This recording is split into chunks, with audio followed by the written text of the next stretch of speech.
Hey folks, it's Ben. We're back with another riveting, exciting clock video. We're back with our Smith's Enfield clock. We did run into a problem. As you can tell by our prior video, we started it at 9:01. It's currently 9:03, and we have a problem.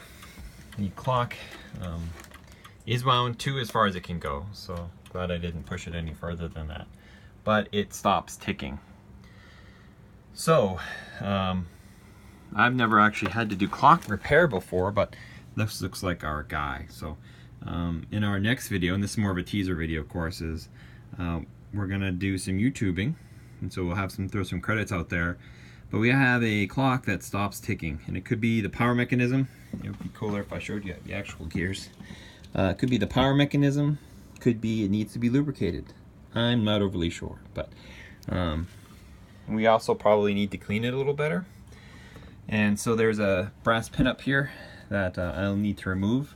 That way the mechanism itself can still hang on the wall, but I can take the top off of it, and we can do some work on it and get the top cleaned as well. So just an update on the clock. It doesn't work at the moment in time, but I'm sure the internet can guide me to awesomeness.